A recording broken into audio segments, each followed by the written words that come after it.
And this is BTV News. We are broadcasting live from the nation's capital, Gaborone. I'm Ulibile Samoka. Let's take a look at stories making headlines.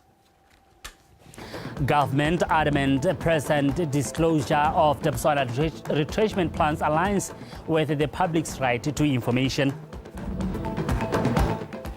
Public cautioned against an AI-generated interview purporting the endorsement of a fake platform by President Boko. And in sports, the Botswana Athletics Association hosts national championships to help athletes qualify for international events. And that is Jose Hongwe to join us later on our sport desk. Patricia Shawanyana is interpreting in sign language. Welcome and thank you for joining us. Now, in our first story, following President Duma Boko's disclosure of Debswana mines retrenchment plans, the Office of the President has acknowledged the remarks as the President's commitment to transparency and the public's right to information regarding significant economic developments that impact Botswana's workforce and national economy. According to a press release, the President, as head of state, has a constitutional and moral obligation to address citizens openly during periods of economic uncertainty, particularly when critical industry like diamond mining faces global market pressure and concerning economic uncertainties. It further states that the President's disclosure aligns with the democratic principles of accountability, ensuring that stakeholders, including workers, unions and the broader public, are informed of potential challenges and can engage proactively in dialogue. By publicly addressing Debswana's situation, President Boko underscores the urgency of collaborative solutions while sidelining the government's awareness of the need to balance corporate viability against protection of workers. The President's statement further says that while the Botswana Mine Workers Union's concerns about ongoing negotiations are valid, transparency in governance fosters trust and prevents speculations. In addition, the statement does not preempt negotiations but rather sets a clear framework for constructive engagements, urging all parties to prioritize sustainable solutions that safeguards both livelihoods and Botswana's long-term economic resilience. Now, moving on, the government aims to empower Botswana by training them in diamond processing techniques. President Advocate Duma Boko says it is critical to equip more Botswana with the necessary skills to unlock the full value of diamonds mined in Botswana. President Boko made these remarks when touring the Star Diamond Factory in Gaborone this morning. Sikwane has more. Over the years, Botswana has relied heavily on diamond exports, but has, however, faced criticism for not training its citizens to fully exploit the potential of this valuable resource. President Boko stated that while diamond companies are slowly closing the gap, there's a need to provide more citizens with training and upskilling to ensure diamonds leaving this country are not just in their rough form, but cut and polished. What we had failed to do in the past was to develop these skills that you now have so that we can carry out the entire value chain from extraction of the diamond in the rough to its cutting and polishing, to unlock the full value. Because we didn't have these skills in the past, we were forced to sell all our diamonds in the rough and have them processed, cut and polished outside the country. Now we have you, and because we have you, we have very little excuse to continue to sell our diamonds in the rough outside our borders. For the company's part, the director, Mr. Arjav Metam, highlighted that Orastam has made a substantial impact on the development of local communities through skills transfer initiatives. But today we are proud to say that we are manufacturing and converting this product from this factory in Gaborone since the last decade. All this has been possible through the platform Botswana has given us. Ease of business and operations, logistical support, and the coordination of our Indian and Belgian expat team together with local Botswana, who have not only taken on the skill of the different processes of diamond manufacturing, such that today they're able to make the whole polished stone. President Boko pledged that government will work diligently to eliminate barriers to doing business in Botswana, reaffirming government's commitment to growth of the diamond sector. Kikantse Kumalo, BTV News, Gaborone.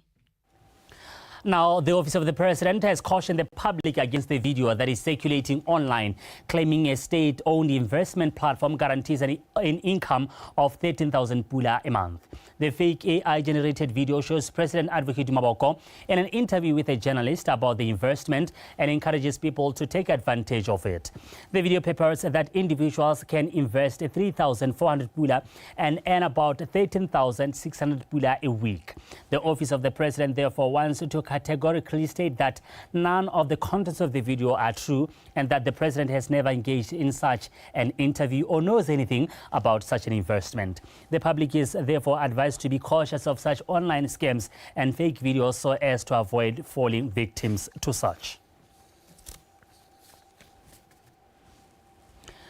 Minister of Labour and Home Affairs Pius Mokware has urged industry leaders from both government and private sector to be proactive in their daily duties. Speaking at the Industrial Relations Conference, Minister Mokware has encouraged employees to be motivated and committed to produce quality results for the economic transformation of this country. Mpokile Bohe compiled this one. Minister Mokware has urged industry leaders to always remain exemplary in their day-to-day duties.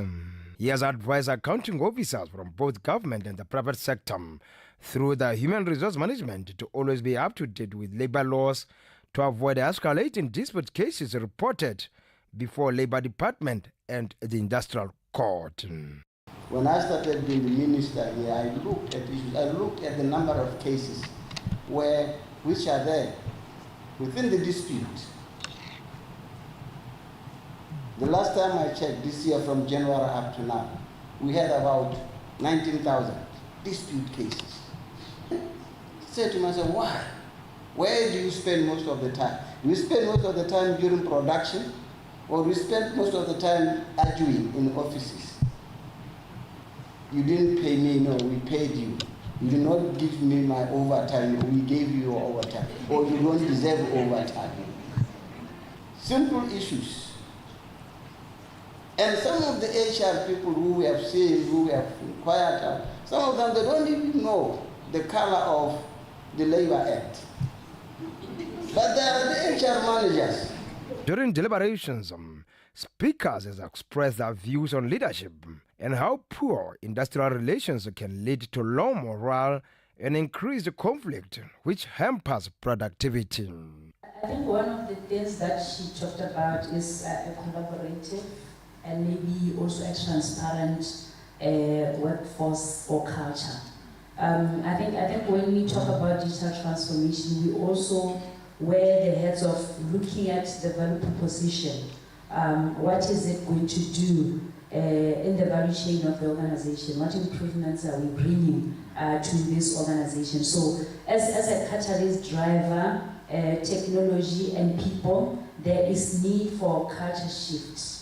We assume that AI is coming to bring cheating.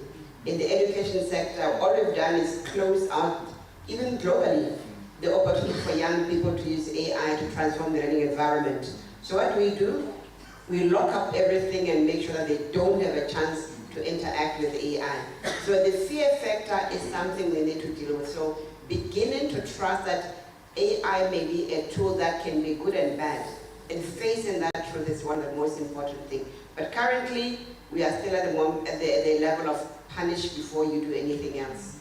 Still at the same conference, Judge of the Court of Appeal, Justice Tebo Maruping, welcomed the decision of the Director of Public Service Management and union leaders to have reached an agreement on the amended constitution, which will be used to protect both parties. I was very happy yesterday when I was watching BTV to see that the public service has finally, the unions, have finally agreed to a constitution which they can all accept. The Public Service Bargaining Council constitution has been signed. Minister Mukware says effective leaders create an atmosphere of trust and respect, which in turn fosters creativity and increases productivity in the workplace. Mpom Kelebo, BOTSWANA Television, Gaborone. The increasing reliance on technology in Botswana necessitates the development of digital skills amongst the workforce, which can be enhanced through online learning. This was said by Ms. Naledi Mataki of Orange, Botswana during the International Girls in ICT commemoration in Luhututu. No Mudugwa reports. Botswana joined the international community in celebrating women in ICT, the focus being on empowering girls and young women aged 6 to 35 years from Luhututu and surrounding areas with digital skills. Orange Botswana is steadfast in ensuring every girl gets to benefit regardless of their geographic location. We believe in enhancing technology, making it accessible to all our stakeholders, as we believe that it is critical in reshaping our economy. We believe in living it, learning it, and working it. Additionally, these girls and young women are asked to take full advantage of this opportunity to acquaint themselves with all necessary ICT skills.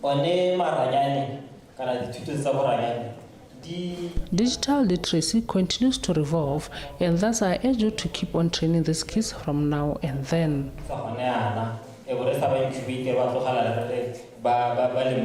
Though traditionally celebrated every fourth Thursday of April, the International Girls and ICT Day serves as a global initiative to empower girls and young women to pursue careers in information communication technology. Neo Mudungwa, BOTSWANA Television, Luhututu. Residents of Sikwane village have pleaded with their Member of Parliament, Mr. Mabusepule, to help come up with strategies to fight high unemployment rate that is prevalent in their area. They highlighted that even though the Ipelechim program employs a large number of people, many young people remain idle. Thank you, Senso. The Village Development Committee Chairperson, Mr. Israel Pule, says the Ipelechim program is currently employing over 80 people in the village. However, 90 others remain in the waiting list. As such, Mr. Pule is pleading with government to introduce more job creation initiatives. To commercialize it. We would like our border post to be upgraded so that we can export our goods and produce to South Africa as we aspire to become a strong export-based economy. It's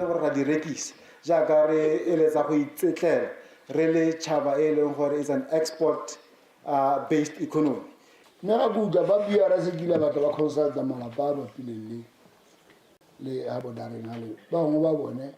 I heard that BURS once consulted with families living near the border, but some of them expressed reluctance to relocate from the area. However, as you have said, we need to come together to find a solution. Unemployment rate in Sikwane is very high. I have repeatedly inquired about the brigade that has a plot in Ramanaka. Perhaps the brigade will help address the situation.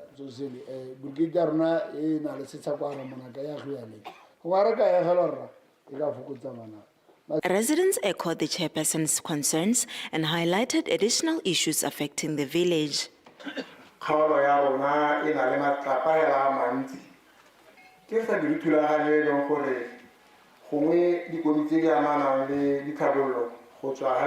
Our district has an abundance of rocks that the VDC could sell to the government. People could be trained on how to use rocks for construction. Additionally, these rocks can be used for stormwater drainage in the district.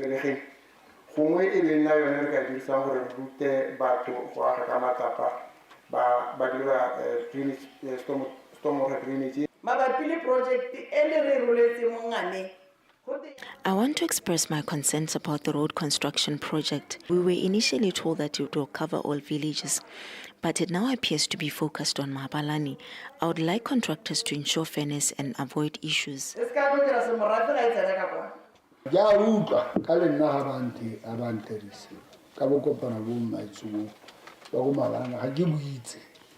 I was not informed about the meeting which was held in Mapalani. I will have to meet with Dow Grading to get to the bottom of it, because the agreement was that the project belongs to Kgotla East.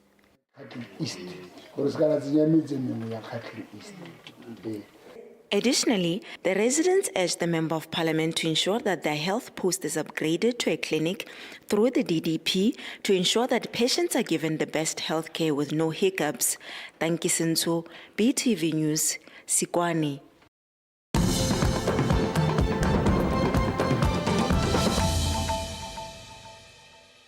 You're still watching BTV News. Thank you for staying with us. Now moving on. The Silibepikwe Town Council has commenced the process of welcoming the primary healthcare staff from the Ministry of Health to meet the existing staff. The Deputy Mayor, Mr. Rola Lesedi, has asserted that the council is ready to run with the implementation of the decentralization strategy. Karabo Mulusi reports.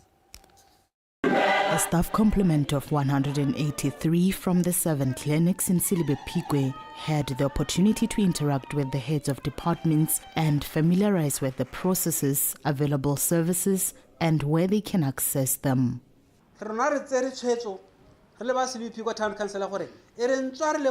We took a deliberate step as the Silibepikwe Town Council to be proactive in this transition process. Today we must embrace unity through dialogue. You are welcome in Silibepikwe Town Council. As we speak, you are employees of this council. We acknowledge that you come with various skills that we need, so I urge you to bring them forward so that they can be put to good use.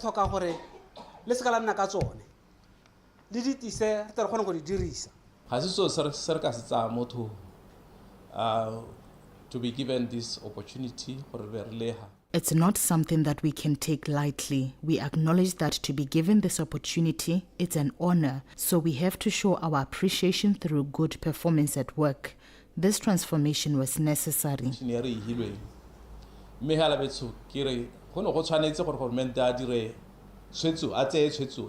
The welcoming ceremony was held following a tour of the clinics by the council leadership to appreciate the state of infrastructure, services and staff housing, among other issues.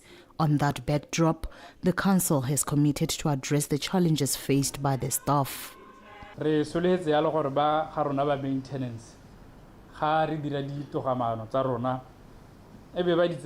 We expect our buildings department to include maintenance of the clinics, not just the clinics, but all the council infrastructure and staff houses. Infrastructure hela youth ya council le matuarona abudiredi le whatever do banze ba dira one maintenance what they. The relocating and existing staff have been encouraged to uphold good work ethics and provide satisfactory services to the community. Karabo Mulusi, BTV News, Silibepikwe. Group District Council Chairperson Mr. Sikwane says there has been a 12% reduction on targeted crimes outlined by policing annual plan. He says that 3 police stations within the district registered an outstanding performance in the last quarter as compared to the same time last year. He made the remarks during the Good Hope District Full Council. Pel Pudhudu reports. Since cross-border crime is still rampant in this area, to mitigate its effects, the police devised other strategies such as establishing anti-stock operation teams, crime prevention committees, the police conducting daily foot patrols, and also held public education meetings with the aim of reducing crime. But to reduce crime, we have established anti-stock operation teams. The police conduct daily strategies, foot patrols. They had 6 public education meetings with 444 attendants, and they respond promptly to reports. I commend the staff for their dedication and urge the community to remain equally committed. We are committed to fight crime, and together we shall overcome.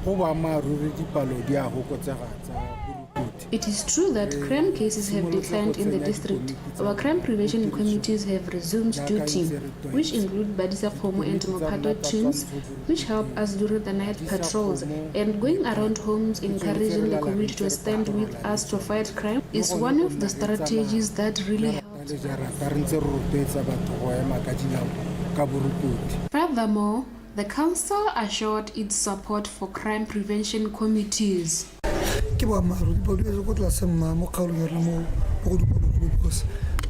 Most of Good Hope District community have taken responsibility by joining different crime prevention committees, one of them being Badisa Khomo to reduce crime, and most of them being the youth. I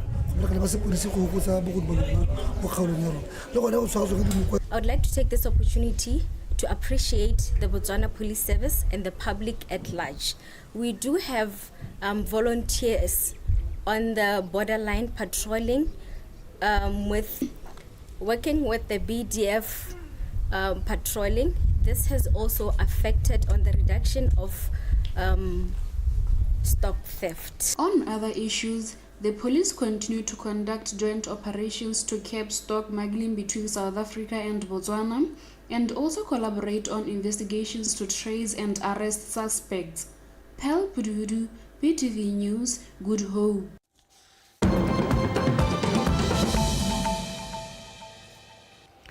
Well, now in international news, the United Nations Development Programme, UNDP, has released a report revealing an unprecedented slowdown in global human development progress, with AI potentially reigniting development. The report reveals weak progress following the exceptional crisis of 2020-2021, with the smallest increase since 1990.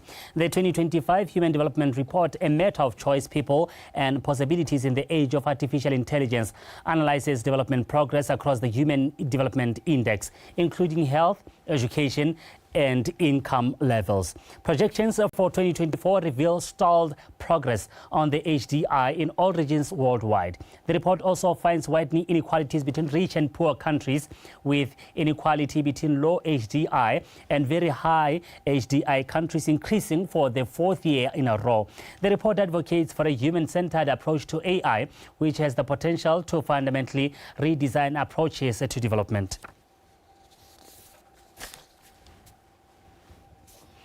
And now in neighboring South Africa. South Africa and the U.S. have been facing strained relations since Donald Trump took office. The U.S. plans to resettle white South African farmers who Trump claims face racial discrimination. South African President Cyril Ramaphosa is set to travel to Washington, D.C. next week for a meeting with Donald Trump. The U.S. welcomed 49 white South Africans as refugees, marking the start of a larger relocation plan for minority Afrikaner farmers. South Africa denies the allegations and claims whites are not being singled out for persecution.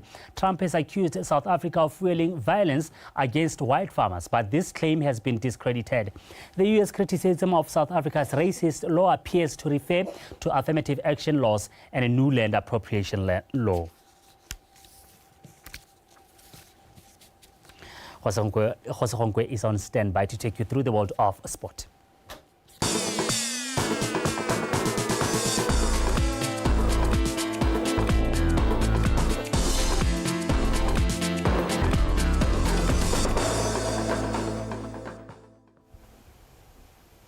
Let me thank you, Samuka, and good evening. This is Hosonkwe bringing to you the BOTSWANA Tonight Sports News. And with that, let's get straight into it.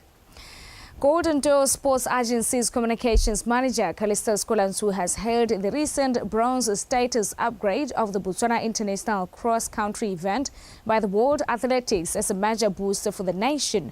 He says the recognition will not only enhance economic opportunities, but also position the country among the top global destinations for elite sporting events. Homzos Fako has more.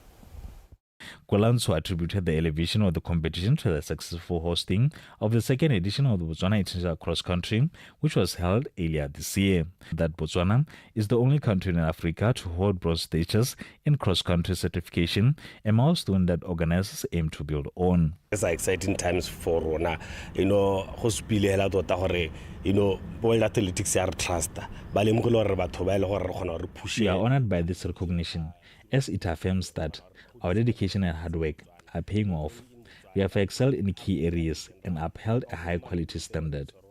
Beyond its sporting impact, the race has also made valuable contribution to the local economy, benefiting the village and surrounding areas. go recruita jalo le ne temporary jobs, you know, batho go hira batho ba transport, go na le batho ba catering, go na le batho ba sanitation, dio tse dintsi go na le maroko a le ra bukiwa. This prestigious recognition places the Botswana International Cross Country among internationally certified competitions contributing to the 2025 World Rankings as a qualifier for the World Athletics Cross Country Championships, which will be held in Tallahassee, Florida, USA on the 10th of January next year. So the idea go re mahatsi ka bontsi mo Africa ba temo Botswana ba ba compete ba tabogi ba rona mo Botswana ba ne le opportunity gore ba compete mo against this world class athletes. This event presents an incredible opportunity for our athletes to compete against the world's best on home soil, providing them with a strong advantage to perform at their best.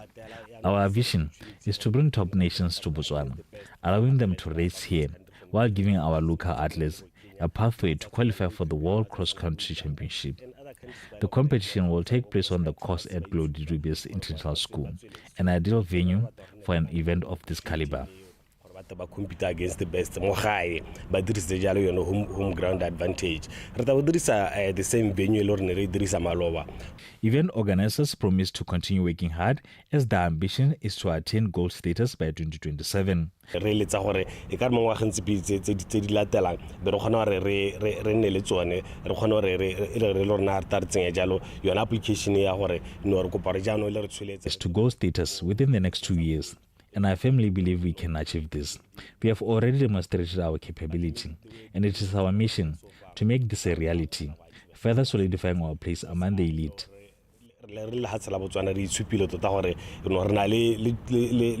Potential world class events. The third edition of the Botswana International Cross Country is scheduled for this year on the 13th of December at the Glody Dube Sport Academy in Mudipani and will form part of the World Athletics Cross Country Bronze Tour. BTV Sport, Gaborone.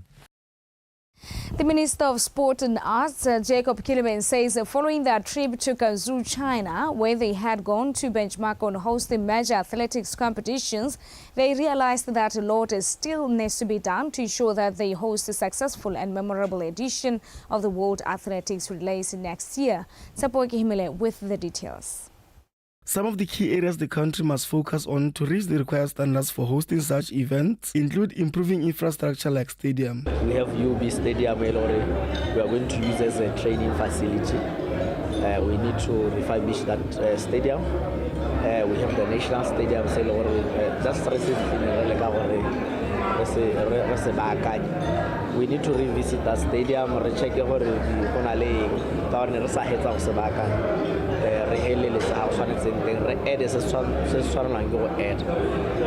because for China they are using world-class facilities. They originally some areas they augment temporary structures during the events. They allow for such areas. A lot of space.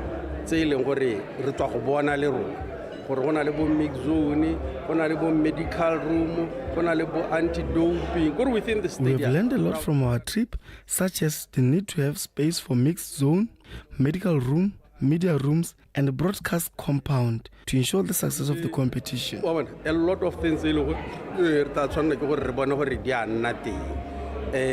major one is the warm-up area, training facility and warm-up facility.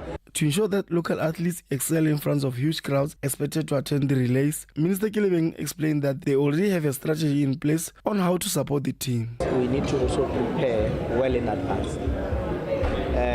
This ladies team, they have huge potential.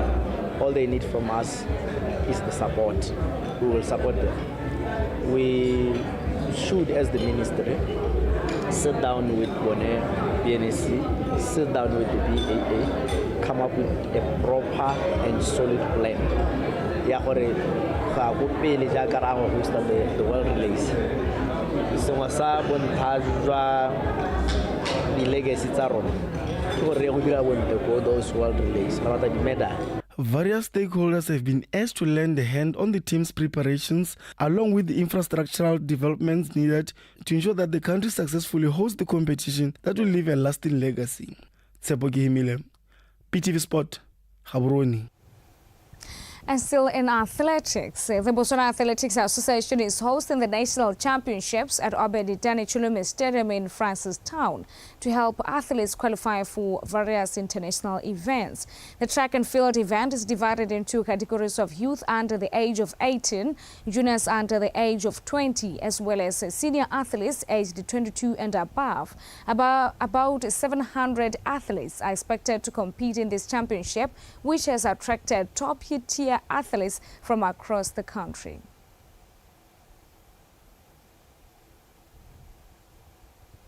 As we know that we have a team that should travel to Nigeria in July for the Africa Youth and Junior Championships. We also have a team that should be traveling to Japan, Tokyo in September for the World Championships. So the teams or the athletes need to try and qualify for these championships because they have to qualify. So we use these championships as a way of giving them a platform for them to be able to qualify.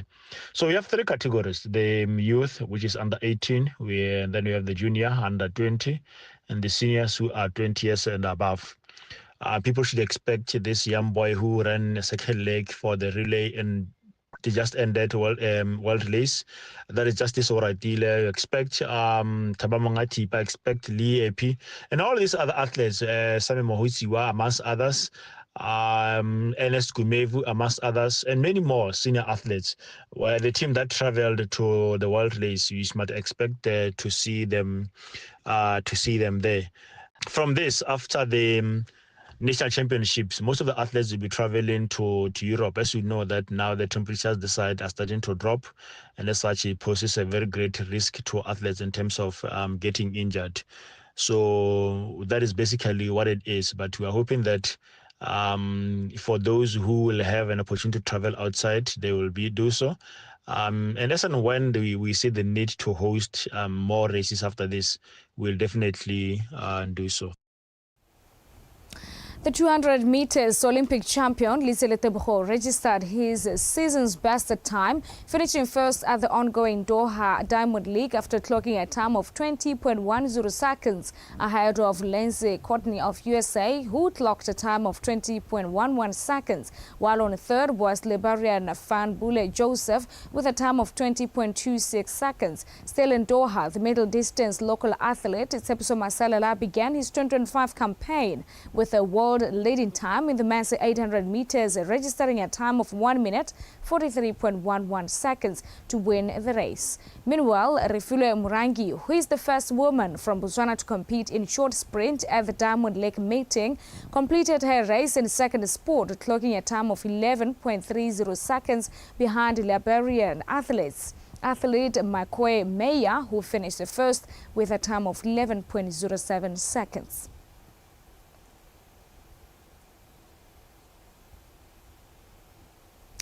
And that is all that we had for you from Botswana Tonight Sports Desk. Until we meet tomorrow, have a blessed night. Now, let's take a look at the headlines. Government adamant President's closure of Debswana retrenchment plans aligns with the public's right to information. Public cautioned against a fake AI-generated interview purporting the endorsement of a fake platform by President Boko. And in sports, the Botswana Athletics Association hosts the national championships to help athletes qualify for international events. Well, that is all the news we had for you this Friday. Weather is up next. Stay with us.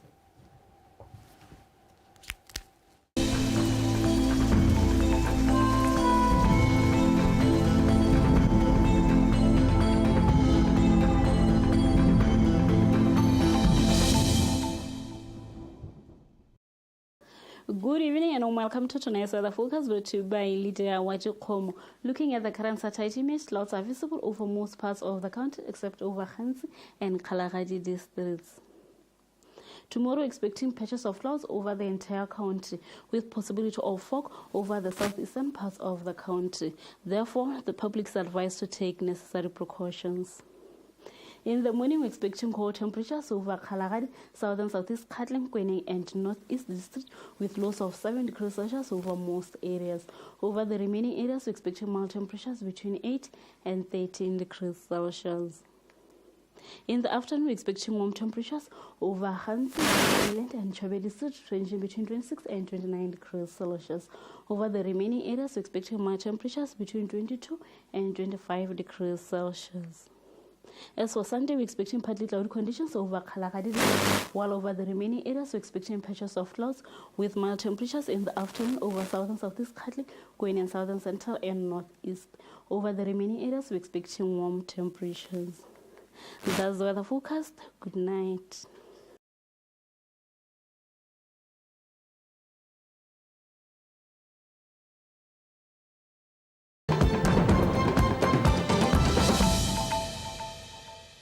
The National Retail Convention was held on Tuesday, the 13th of May, at Travel Lodge. The theme of the event was creating growth and inclusion.